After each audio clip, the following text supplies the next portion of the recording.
All right, Flesh and Blood Commoner Vodcast, episode 23. Yeah, we definitely knew that before starting this. We did though, did. technically. Well, okay, we knew before you started recording, but That's- after I started recording.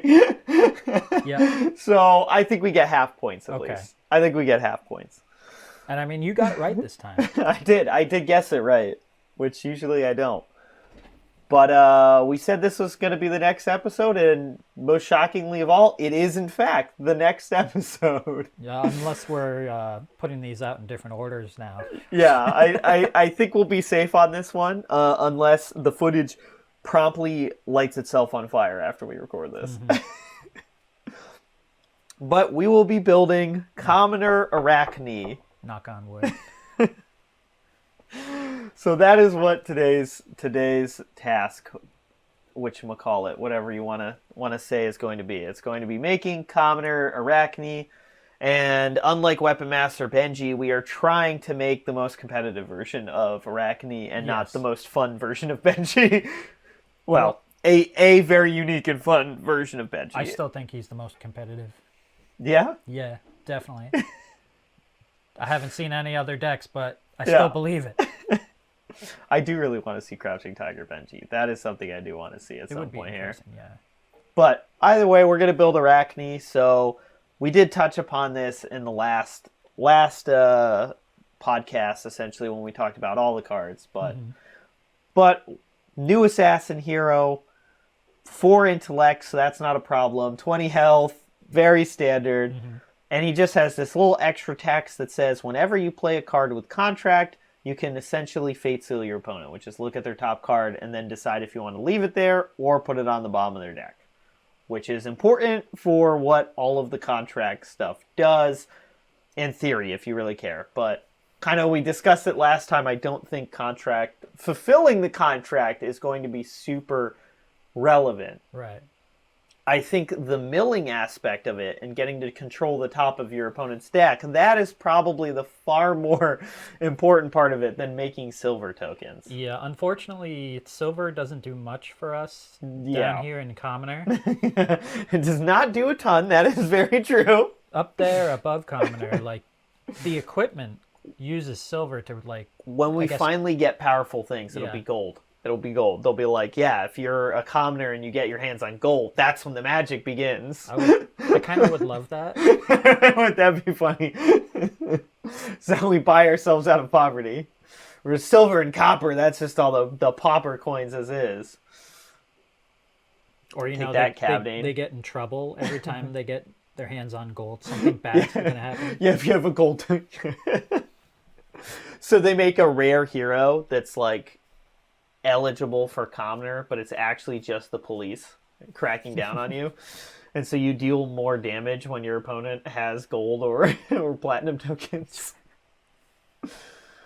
But either way, we're starting here. I did open briefly before we started filming the regular website to see if there was any deck lists for Arakni. I expected there to be none, and basically there was none.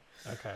They So had we're like we're gonna be the first. yeah, they had LSS lists that they did for like little promo events. Okay. So, and that was in Ultimate Pit Fighter, Blitz, and Classic Constructed. Oh, Those were the 3 they had. right. Was that the one where they had the The Ultimate Pit Fighter, that Yeah, one was. okay. Yeah, where they did Emperor Arachne, Yoji, and Tydanis, I think is Sure. his name. the Arbiter? Yeah, Or whatever. the Judge promo, I think is what they said it was. Mm-hmm. I think that's where it went out. But we're just gonna build Arachne from heart, I guess, and deciding what we want to do. Yeah. So we just have to kind of remind ourselves again what we talked about in the last podcast, which I think was we were planning to do a lot of contract stuff, but we are also doing, I think, ways to get go again was the idea. Okay. So I think we were going to do Razor Reflex a lot, which just works well in this deck anyways, because it goes well with our weapon, too. Which, weapons, we are very spoiled for choice, as you Yep. can see here. We have Spider's Bite and Talishar, and if we use Talishar, we can't use anything else, because it's a 2-handed weapon. So, Normally I wouldn't start with equipment, but I do think we are doing double Spider's Bite. I think so. I think there's a world in which you could do Spider's Bite, Lantern, or Spider... Probably you'd do Spider's Bite and the fan in a very funny way. You but think like, so? if you go like Spider's Bite, Lantern, and you play against someone who doesn't have arcane damage, your offhand does nothing. That's true. Whereas the fan would do something against everyone. It just would be very mediocre.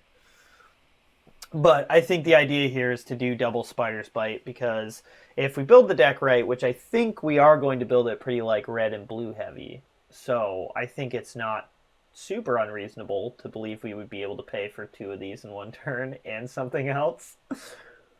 The nice thing is it attacks, it has go again. If they defend it with equipment, it gains +1. And more importantly, when this hits a hero, the next time they defend with 1 or more action cards or attack action cards, those cards have -1 defense while defending. Yep. So I think the idea here, probably, so there's a couple of different ways we could build this. We can build it where we're just trying to do as many attack actions in a turn as possible. Or you could play every turn where you're basically going Spider's Bite, and then some attack.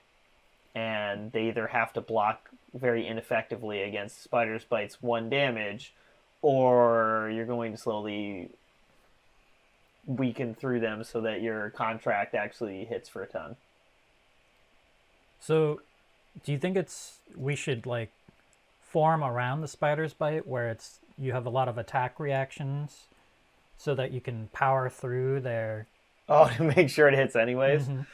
Could do that. Or to like make them overblock? I think it's probably... I think you can build them that way, but I think it's probably not super worth it, just because I think you're kind of happy with the result no matter what you do. If they're throwing something in front of Spider's Bite and it's not hitting, they just lost like a block 3 for your 1 damage. Yep. Which means they have 1 less card to block. Like, I think what's good about the plan of like Spider's Bite attack is that there is no winning. That is true. You either block very ineffectively against the Spider's Bite and then have very little to block the actual attack, or you get Spider's Bited and then when you go to block the actual attack, it blocks for almost nothing. Mm-hmm. Which, if I remember correctly, when we looked at these all have, they all do more than 3 damage on the reds.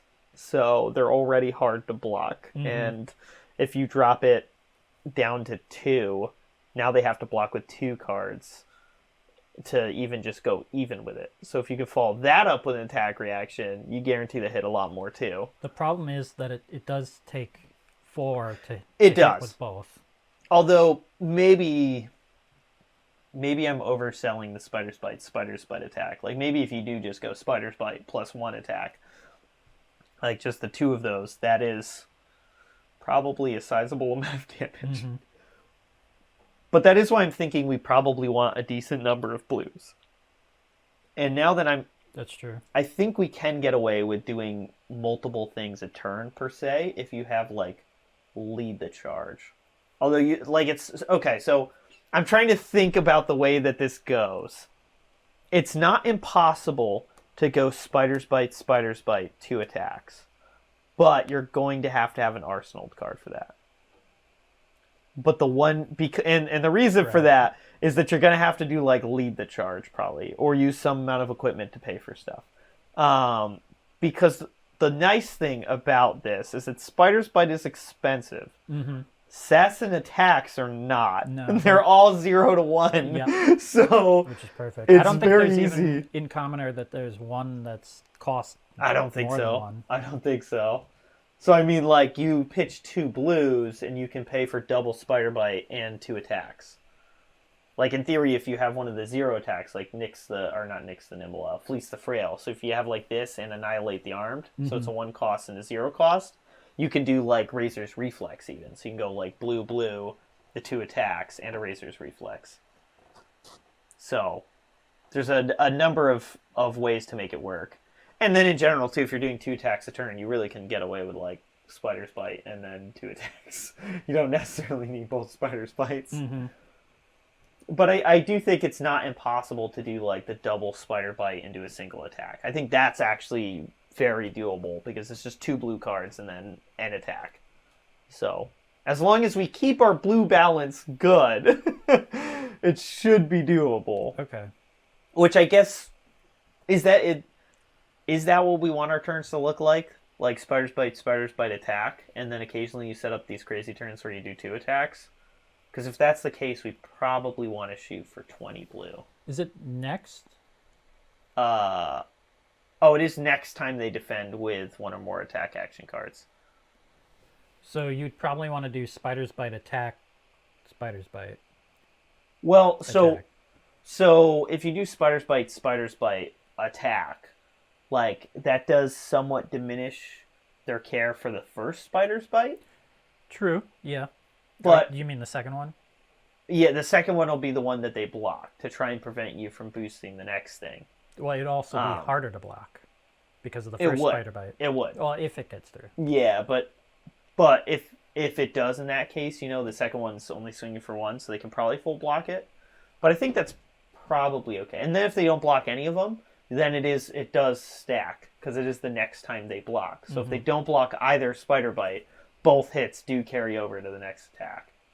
So I think it still accomplishes what we want. I think the best case scenario though is that like you spiders bite once and then you spiders bite the second time and they block that one. And then that way they can still full block the next thing. But you still just chip them for 1. So, but that's a good point you bring up. Maybe our turns are going to look a lot more like spiders bite 1 attack and then the other stuff. And then you only attack with a second spider's bite if you just happen to have a ton of resources floating. So maybe we don't need exactly 20 blue.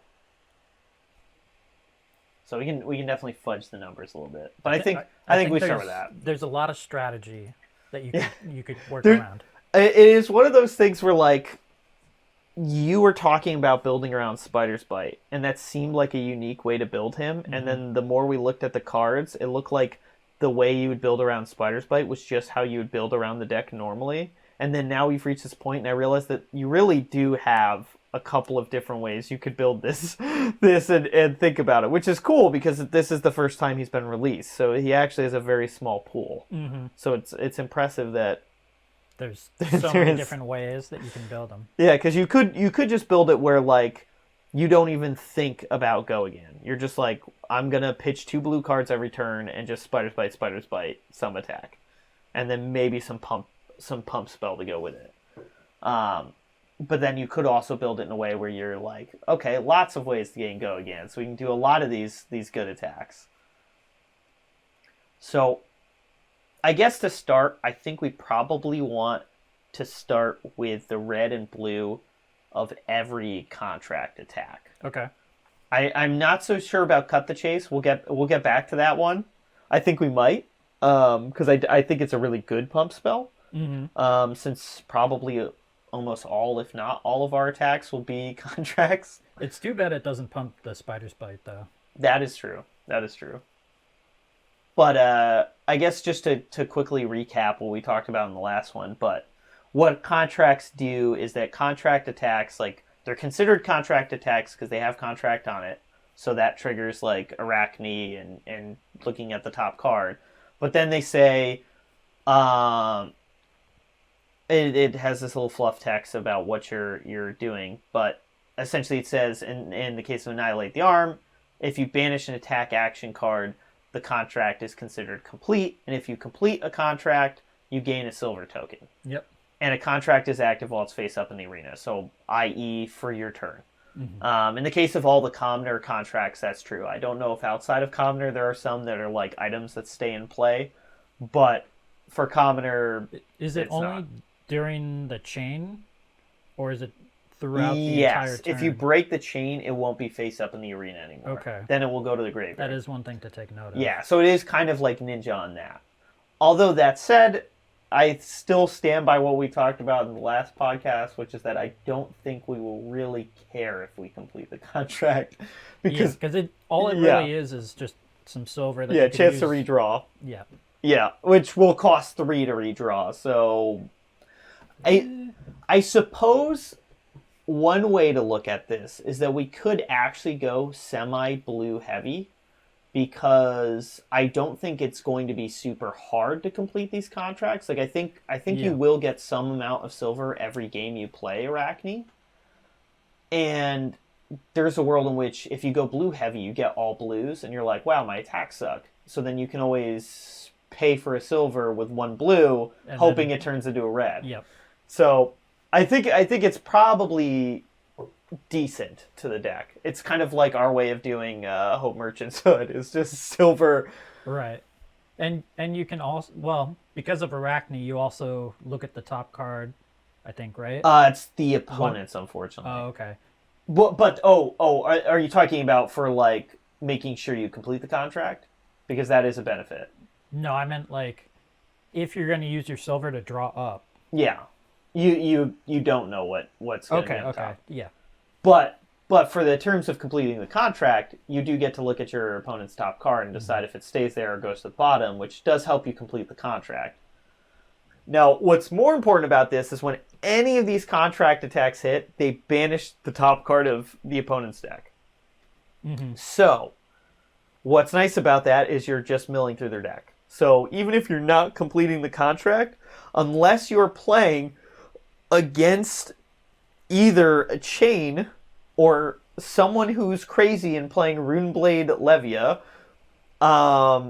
they're almost never going to be able to punish you for banishing cards. Right. So you're just eating through their deck. It is on hit, though. It is on hit. And that's why it's important to do like the spider bite attack to make it easier to hit, or have ways to pump this, which I think we are probably going to put Cut to the chase. possibly cut to the chase. I think there's a good chance we'll put cut to the chase in, but I also think we're probably going to put like a full playset of Razor Reflex in the deck. I believe it, yeah. Because that also gives all of these cards go again. It hits everything. It goes on Spider Bite, it goes on all of the attacks. Every single assassin attack is Razor Reflexible and gives them go again when you do that too. So then you can do multiple attacks a turn and really mill through your opponent's deck.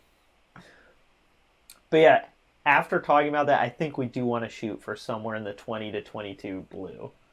It's not quite as important as Icelander, but I think the fact that you can use the silver to like filter through the deck to try and find better cards, I think that will make it work. And then yellow, I think we probably just avoid for the most part.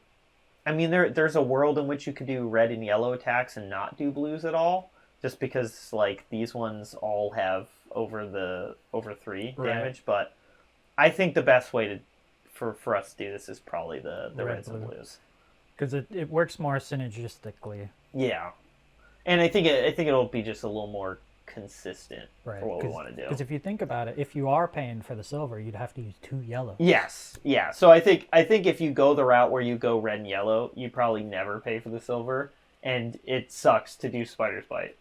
That might actually be a world in which you do only a single Spider's Bite and then an offhand, as if you're going like the red-yellow version. But yeah, I guess we'll start with the assassin attacks, all of those, because I think all of them are worth doing. Since we don't really care about what the contract conditions are. That's true, yeah. It doesn't really matter which ones. We just want to make sure we have enough attacks, and Right. So I think that means all the attacks. you're probably gonna use all the attacks, and there are gonna be times when the contracts just absolutely do not apply to your opponents. Yeah, that is true. Like But it's you all- go against Brute and you do Fleece the Frail, Yeah. where or oh yeah, with 2 or less base attack. So like Guardian, you do that, and it's not going to do much. Well, no, that's defense. Yes, yeah, that's what I was gonna say. Guardian, that won't do much. That would be brutal against Runeblade. Yep. Because that will work on almost all of their cards. Attacks, not attacks. See, that's the other benefit of having all the attacks is you can respond to multiple different decks. Okay, there we go. I don't know if you noticed the formatting broke. It put the Spider's Bite in the middle here, and then it had the words over it. I saw some text over there. But, alright, so that's 20 attacks right now. Okay. That is a pretty good number. And that's 12 cards that cost 0. That's disgusting. Perfect. So we have that, and then I think you're definitely right. At least the red one we're gonna definitely want to put in, Yes. because +3 for 0 is just gross. Which, on reflection, should we put Nimblism in then? Effectively does the same thing, except you don't get to look at the top. Probably, yeah. Or maybe we should see where we go with the other cards before we. Now, the Before we real add question Nimblism. is lunging press. I don't think we want the lunging press. That one I think we can get away with, but yeah, Just next the- attack action the card would cheeky cost that. +1.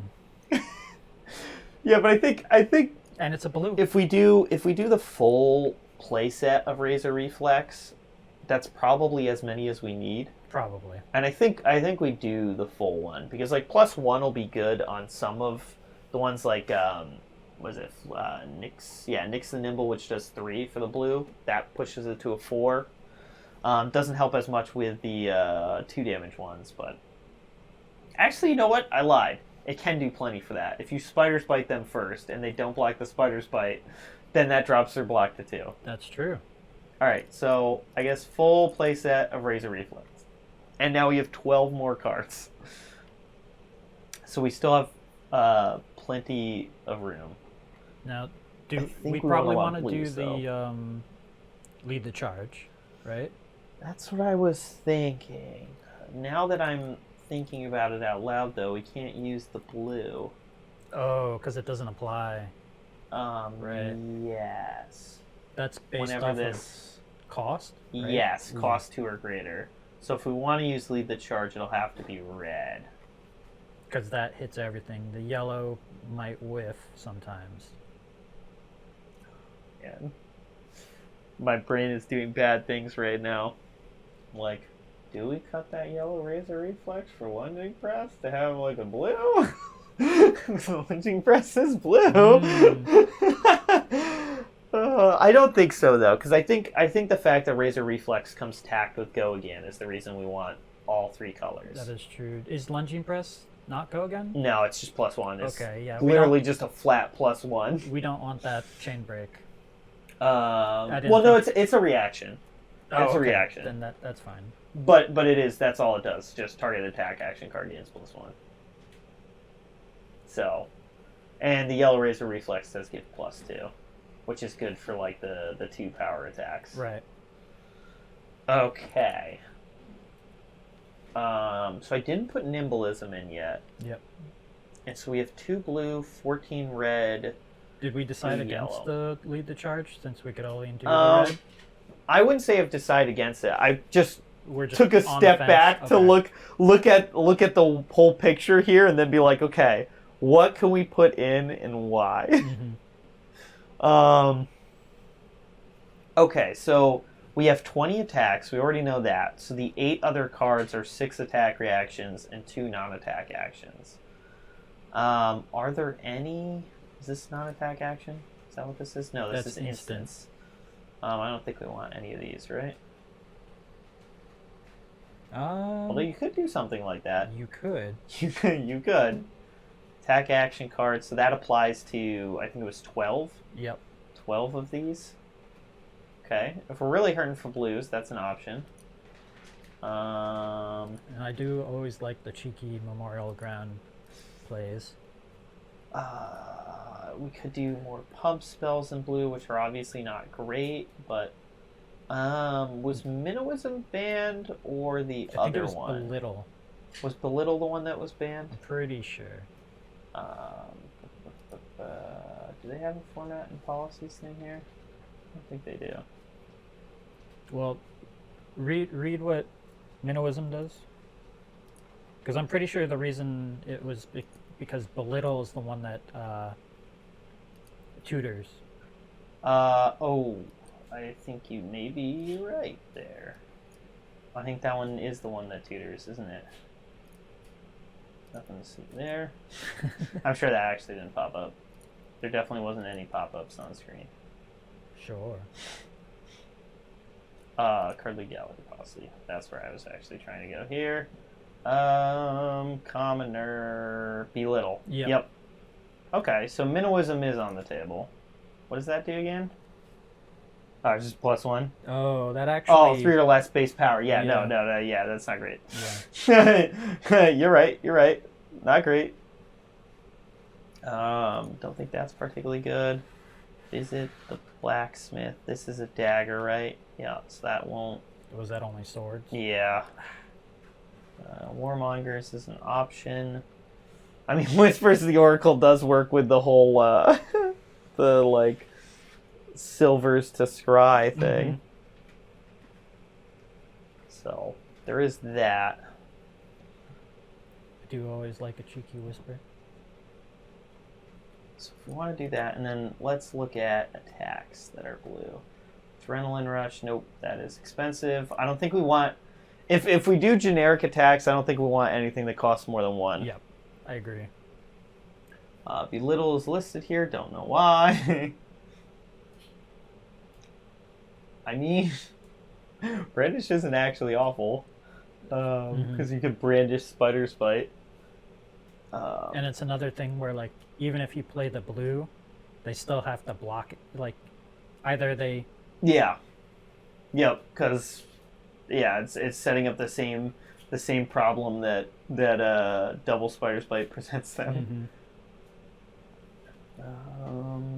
Critical Strike. That's just an attack. Yeah, probably don't want to run it, although we do have a ton of ways to give it go again.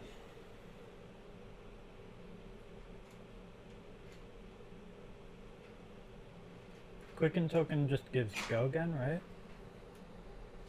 Yeah. Yes. Or attack with a weapon. That's the only problem, is if you Spider's Bite, it'll consume the Quicken Token. Right. Even though you already have go again.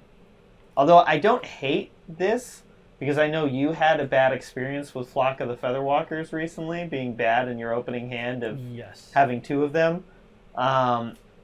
This is always free, or not free, but like it's always playable, because every card in our deck currently fits in that cost. But it's probably not worth it because you want a Spider's Bite first, and that eats the Quicken. Nimble Strike. That's the one that eats Nimbleisms and then gains go again. Overload. Not particularly great. Push the point's not awful, I suppose. Because it is, in theory, 4 points of damage. Right. In theory. Ooh. Or Rebel's an option too, except we have the blue cards a right. lot, so maybe not. I was not thinking far enough in advance. Scar for Scar is always okay. Get excited for Ravenous Rabble. We do. We've seen it be so good now that we're like, anything we can put it in. Maybe if you were doing the red-yellow build, you could do it. Yeah, I can see that. Wounding Blow. Or red only. Anti. Spell thing. Okay, so we're on the last page there. Okay, so the bigger things that pop out to me is like, could throw in Scar for Scar because it's always okay. Well, except for when you don't have less. Yeah, but I mean, like, we'll have a ton of ways to give it go again. Or we throw in Push the Point as a kind of weird finisher, even though it's blue. But it can do 4 damage as a blue card. Which is kind of on the low end, especially considering we have cards that do 5 basic. Yeah, but those are reds. So, like, this is a way for us to put a blue in the deck that does potentially a ton of damage. And also the one thing is that, kind of like Ninja, we are built in a way that we should be able to produce hits every turn, in theory. I'm just kind of looking for blue cards we can pump in here, essentially. And then, like, 22 attacks isn't too bad either. It's a round number. I'm gonna throw the Push the Points in. I'm gonna do it. I'm gonna throw them in there, and we'll see. If we need to make cuts, that's the first to go. Oh Oh, this is a reaction? Oh, I Yeah. thought this was a non-attack action. No. Oh, I thought this was literally like Nimble is. Oh, okay, so this is actually... Okay, it's better than your traditional... Okay, I think we could throw the blue in then as an attack reaction. That seems pretty good. I mean, it's like the same Razor Reflex, but just without Go again. Mm-hmm. But I think we could probably put the blues in here too. Oh, yeah, I forgot it doesn't... Well, but it doesn't matter. Okay, that's why you were so off about it. It's because it had... You saw that it didn't have Go Well, again, and you didn't realize it was an Oh, attack no, reaction. I was just... I guess that was my big tip-off. I didn't even notice that it didn't say Go again, actually. My thought was that, like, if you play it first, you do kind of, like, telegraph that it's coming sort of thing. But as an attack reaction that costs 0, that actually is... I mean, like, this is obviously better than Lunging Press. It does everything Lunging Press does and more. Yes. I mean, Lunging Press can be used on any attack rather than this being only target assassin attacks or assassin attack action, so it also doesn't work on the weapon, but... Right. But, I mean, like, we have 20. We have 20 assassin attack actions, so that doesn't seem like a big negative. So, alright, we got that. We have 8 more cards to go, and we have 16 blue. So ideally, I would think we want 4 more blue. Okay. Which would leave us 4 for red. 4 more spaces for red. Which gives us 18, 2, and 20. That seems reasonable. Question is, what do we want then? We don't want Lead the Charge. We don't want Minnowism. At least for blue. Yeah. Those aren't particularly great. Ooh, And over what here... about a cheeky slogism? Don't tempt me. We don't have a way to do this, right? We can't banish our own cards? No. Okay. Okay, so we have Brandish as an option if we want to put another attack in there. And then maybe Memorial Ground really is where we want to go.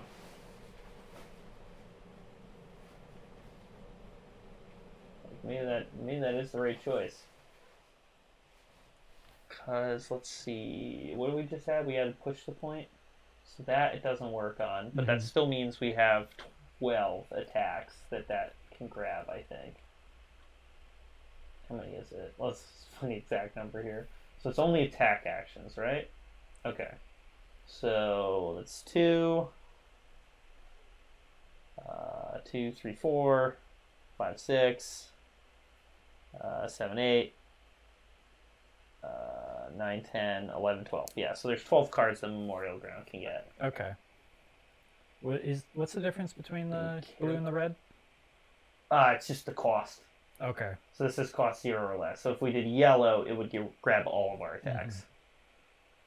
But I could go for blue Memorial Ground. Okay. There's also something funny about the assassin having Memorial Ground. Okay, so throw that in there. Do we want to put Brandish in? Do we want the pumping attacks thing? Pumping weapon attacks specifically? It kind of does telegraph your hand. Although, you could do it, Yeah. make them think you're going to attack with your weapon, and then don't.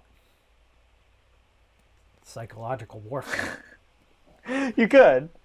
I mean, like, one of the nice benefits here, too, is, like, you could go Spider's Bite.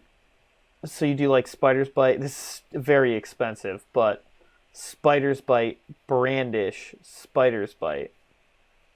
Because now the first Spider's Bite is hurting anything that goes to block the Brandish.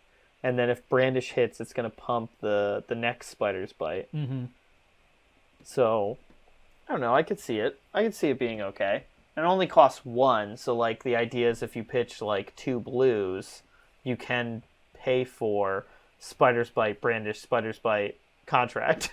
Mm-hmm. I like it. Okay, all right, we'll throw it in. That'll top off our blues. So now we have 20 blue. All right, and we have 4 cards left. So, what did we talk about putting here? We had lead the charge, we could do red. Nimblism, we could do red. Nimblism does work on everything.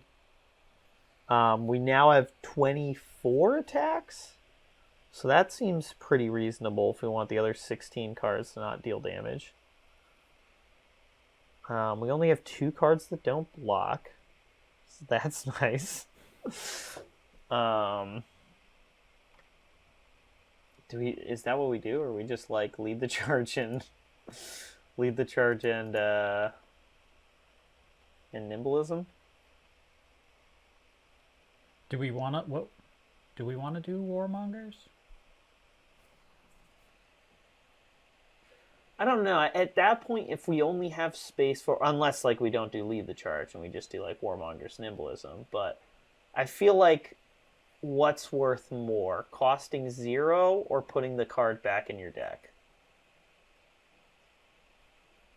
Is warmongers go again? Yeah, it's the same thing for both of them, nimblism and so it doesn't give go again to the attack. No. Yeah, it just has it itself. That it doesn't break the chain. Because I do like the 0 for +3. Mm-hmm. What was this? This is sword attacks, right? Yeah. And also we don't need to give our weapon attack go again. It already has that, I suppose. It is worth noting we can't put any more rare equipment into our sideboard. Right, because we have the 2 spider bites. Yeah. Oh, that's really funny.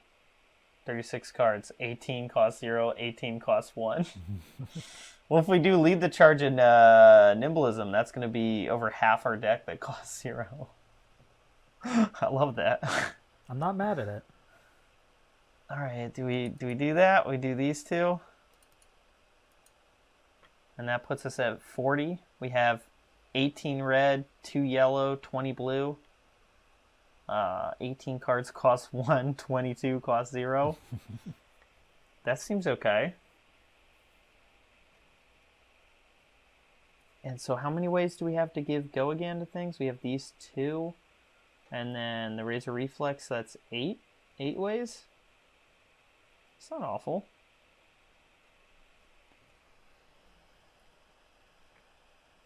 Oh, I think that works. Okay, and now we can do equipment, which... Do we want more go again? Oh. Yeah, I mean, I guess we take Snapdragon Scalers, right? I mean, is there a world in which we don't? All right, now I'm going to go back to this because I don't like the way that they have equipment showcased here, because you can't really go by... well, you can't go by... or can you not on here too? I thought there was somewhere we did where you could select like boots or that kind of thing, but I'm not seeing that now. All right, never mind, I lied.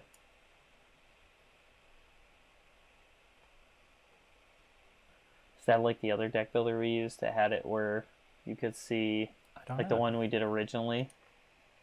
I think it was. All right, well, never mind. So, all right, let's start with hat. So, hat options. Have they changed much? It's just like Hope Merchants, Ragamuffins, I don't Talismanic, think we got right? any, other than the only new head that Assassin could use is the friggin' Spell Fray. Oh. Which... Well, A, but we can't. We don't have the spell slot. We don't. Yeah, the rare slot. Yeah. And B, it's trash in my opinion. Yeah, I would agree with that. Oh, Helios Mitra. That's the other new generic head slot that we could put in. We could pay for it a fair bit in this deck. The question is, do we want to? I think my answer is no. No. I think we don't want Ragamuffins because we don't have anything that really like synergizes with it. So, the question to me is, do we want the helmet that opts or Hope Merchants? Hope Merchants. I feel like the answer probably is Hope Merchants, and I'm just lying to myself by even thinking about Talismanic. I'm like thinking about the silver to like dig through your deck kind of thing. And I'm like, oh, that would be sick. You opt, see what's there, set it up perfectly and all that. Or you just hope merchants and shuffle the deck in without paying anything. Or shuffle the cards in without paying anything. Probably is hope merchants.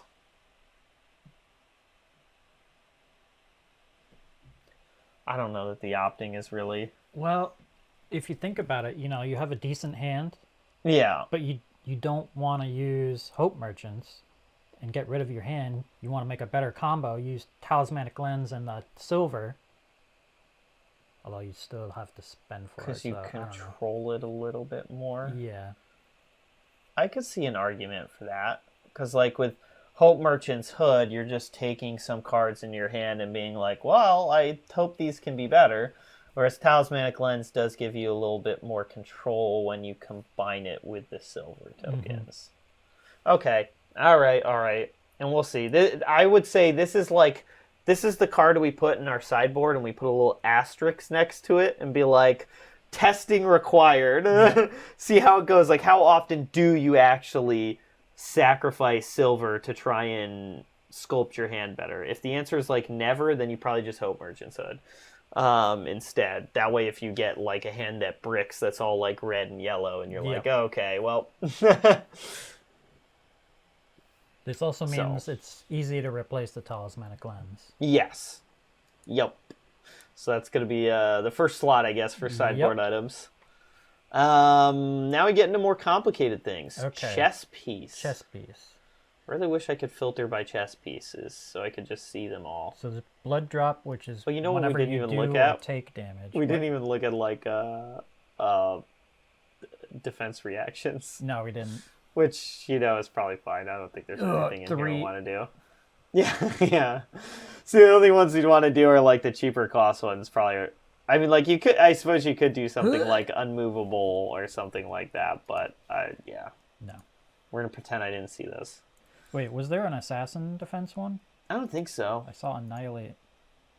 Okay, it was just when it switched over. Oh yeah. It's a little bit laggy. Just a tad. Okay. All right. Yeah. So options that we have: Blossom of Spring for the just all-time generic. See, the problem with that, which I don't know why it's in my other deck, my Fey deck, but it destroys the chain. Yep. So you'd either have to use it first. You'd have to crack it first. Yeah. Because we do have a number of chain-based things, let alone from the contracts. I think Spider's Bite's reliant on the chain, too. No, actually, this doesn't rely on chain. So you could break it between Spider's Bite and other attacks. It's just the contracts need to stay on the chain. So it's not huge. Yeah, it's not hugely problematic. Could do deep blue, which helps us if we end up with more reds or yellows than intended. Which we do have a high number of reds. Like 18 reds is a high number. Mm-hmm. So in theory, most of your hands are actually going to be 2 blue, 2 red. Which isn't necessarily bad because that's the 2 blue to pay for the 2 red and the Spider's Bite. But there are times where you could just You're going to get punished by 4 reds. Yeah. So deep blue could help with that. I think it would be good in case of color fixing. Could be. The only downside I see with it is like if your hand is all blue, this effectively does nothing. Right.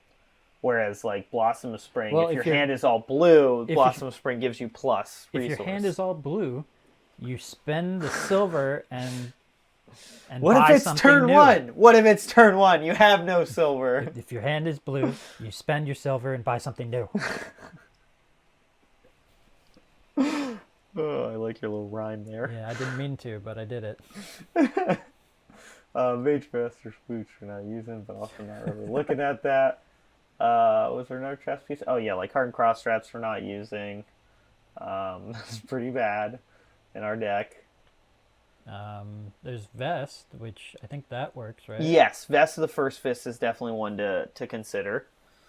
It is only attack action cards. Right, so it wouldn't play off the weapon. Would not. I forgot about that part. Yeah, maybe it is deep blue. I think so. I think it's between deep blue and some combination of Blossom of Spring or Blood Drop Brocade, because that one does work off weapons and happens at instant. So unlike Blossom, it's instant. So I would say between those and Deep Blue. Yeah. I think there's enough reason to think that we could benefit from Deep Blue. I think so. I think it's more versatile. So I think the peaks of Blossom and Blood Drop are higher, but the consistency of Deep Blue is substantially higher and way more than the peak of the other one. So then that brings us to gloves. Now I'm curious. So the question to ask here, which I was not paying attention when we were doing this, is how many things have base attack 3 or less? I don't know that it's many. I think it's all the blue attacks. Is that what it is? Oh, that's true. So all the red attacks are over. Yep. So blue attacks. So that's 1, 2, 3, 4, 5, 6, 7, 8, 9, 10, 11, 12. Oh, actually, push the point as well. Because it's base, right? Yeah, it's off base attack. So that's 14. So I think we are still stubby hammerers, right? Because, I mean, what's the other option? Bracer of Belief seems pretty bad. That can be 0 for us.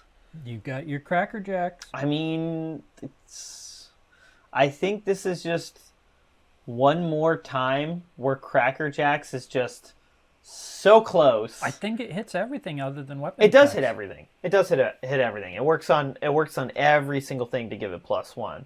But the question is that worth more than possibly boosting 2 things in a turn? True. Like, this is only going to work on our blues. So Cracker Jacks we can use at any point. Right. So, do you think we're ever going to attack with our blues? I mean, I think there's a world in which you get all blues and you're like, well, I guess we're doing this. It just feels wrong to, like, have all blue attacks and then you pump it with your weapon instead of being able to pump your red attack. Well, I mean, the thing with the red attacks is that they're already at the point you need them to be, which is more than 1 block. Right. Okay. If we think about it this way, if you're pumping, say, 2 of your blue attacks and they're both hitting for 3, so that would mean that you're getting +1 for each of those. Yeah, so they would each be swinging for 4. They'd each be swinging for 4. So you do 2 extra damage in theory. It's also harder to block. I would say Cracker Jacks is higher consistency. Stubby Hammers is higher peak. So the hammers will be less consistent, but have a higher ceiling of how much extra damage they'll do.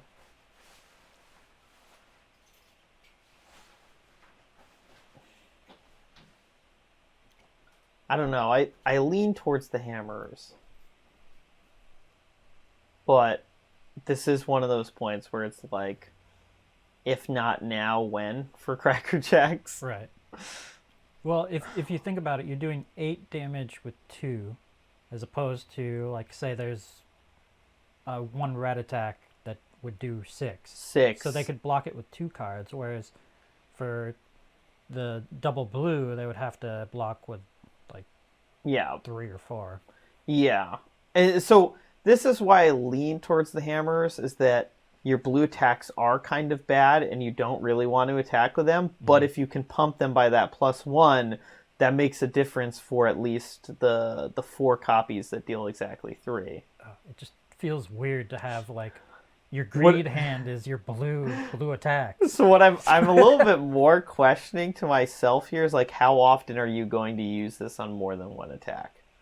We have, because, like, the attacks don't normally have go again. You have to give them go again. We're going to have 9 sources. This is what happens when you have a full blue hand. You just wait for that moment to happen, and then you're like, this is where the hammers go. This is my moment. And this is why we did Goliath gauntlets and Weapon Master Benji instead of Cracker Jacks. Because there's 2 cards that you can use on it, but when it comes up, boom! They'll never All see right, it we'll coming. throw the stubby hammers in. It's like half a meme, but half like... So close to the cold foil Cracker Jacks finding a home. So close, and yet so far. And then I think Boots is just Snapdragons, right? I don't think there's really What's a debate on it. Time skippers again? That's pay 3 Yeah, it's pay to 3. give 2 action points. 2 action points. Okay. Which we are kind of blue heavy, but not to the point of like Icelander or Guardian. So I think those are really where you can get away with that. Or like Brute, where you use every blue attack that has 6 or more power.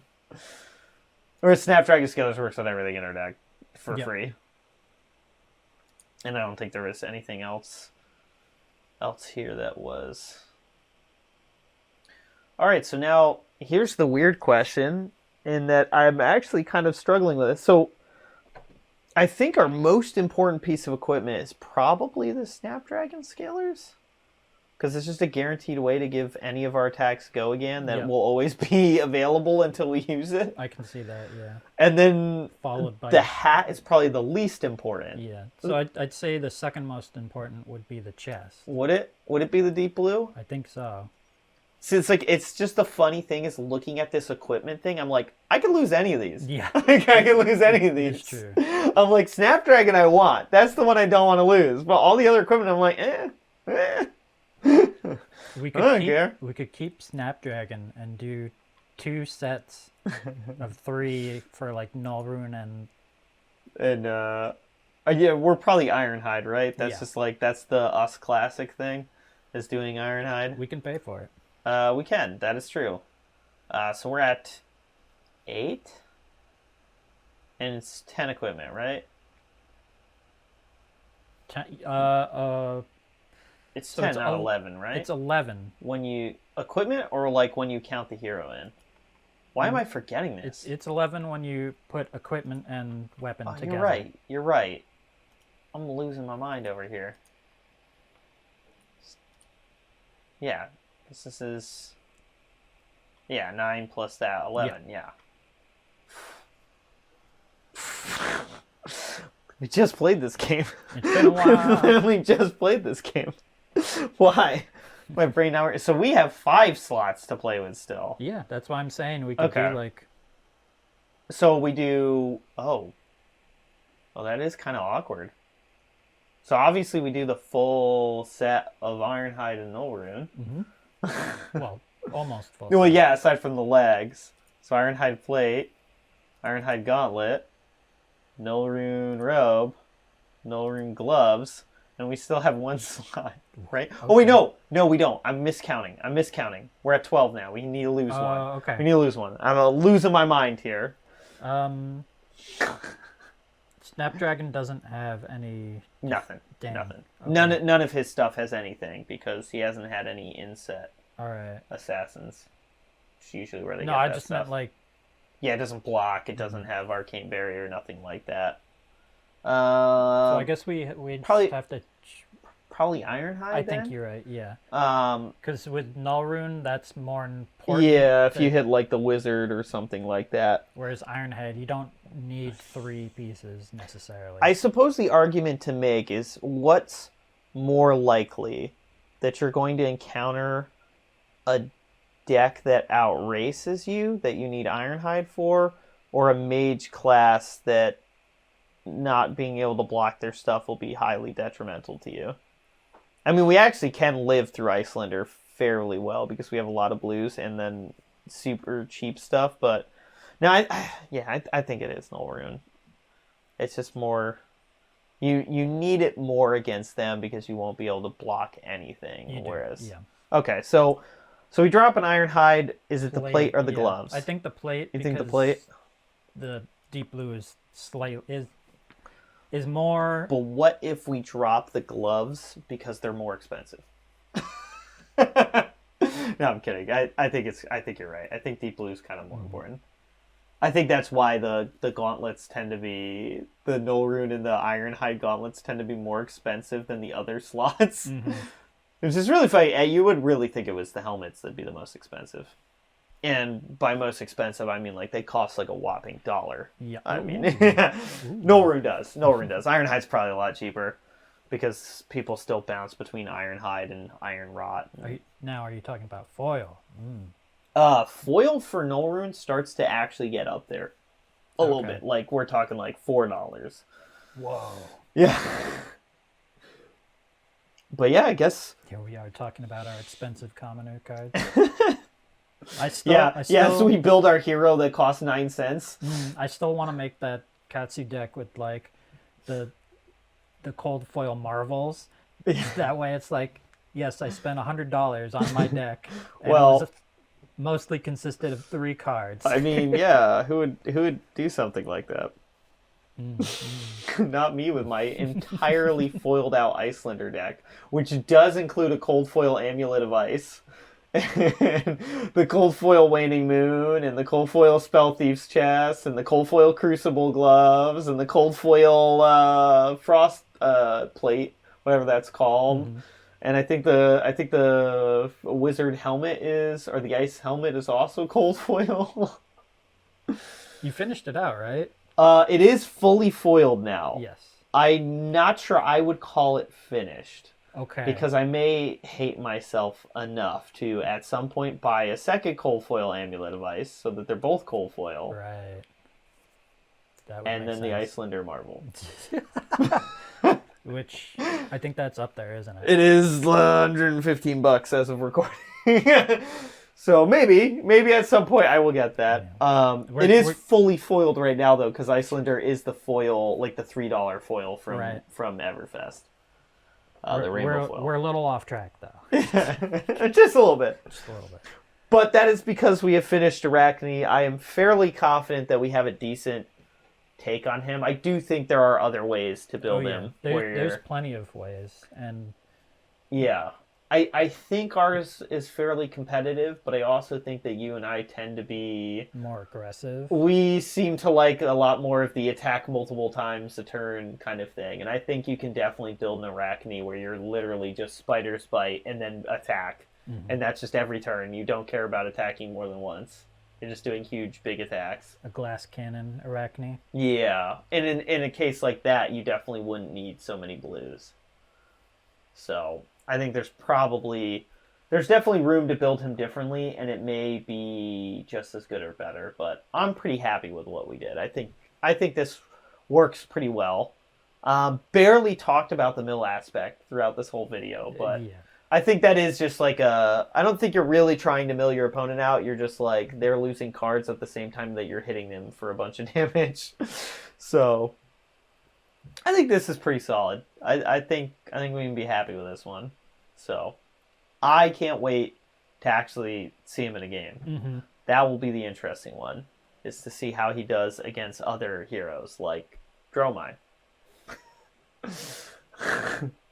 The Dromai test for all the heroes. Ooh. The Spider's Bite is on hit, but not on hero hit, right? Wait, no, maybe it is hero. When it hits a hero, yeah. That would have been funny, though. That would have been. But if you do multiple Spider Bites a turn, you can always Spider Bite the first one, and so then they don't block it because they assume you're going to Spider Bite again, and then the second one you send out an Aether Ash. What about the contracts? Are those? Those are on hero hit, I believe. When this hits a hero, banish the top card. Oh, they thought of everything. Yeah. Well, it is very much about killing heroes for the assassin. Maybe you are just supposed to race Dromai. It just seems so impossible to do that. Yeah. Since our dragons attack for free.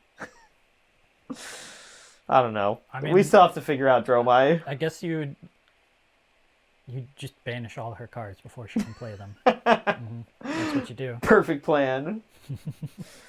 But yeah, so that's Arakni. Let us know in the comments if you think there's another great way that we missed on this, or if we went a little too hard into the blues, or I would like to see like a full like banish Yeah, that just tries to like Just burn through your opponent's deck. Super focused on banishing cards. So you just wouldn't Spider's Bite. It would just be all the assassin cards. So you'd probably like run the yellows too. You throw those in, and then tons of ways to give Go Again, I think is the answer there. Ironically, you might actually drop things like Cut the Chase then, just to make room for Go Again. So you probably do like the red lead the charge, maybe the yellow lead the charge too. You do all 3 colors of every assassin attack, do all the razor reflexes, and you go wild. Puppet Master Arakni. Yeah, just burning through the other deck. Yes, you dance to my whims. I love it.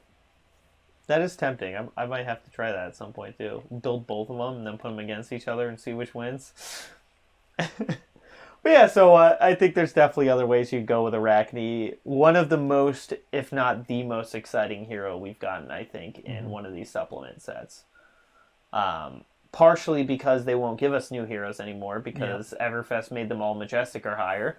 But I think this did better than Crucible for really interesting heroes. Although Kasai was good, but I think this hero by itself is more interesting than any of those were on their own. Definitely. But yeah, so if you enjoyed the video, leave a like, comment below, and subscribe for more commoner content.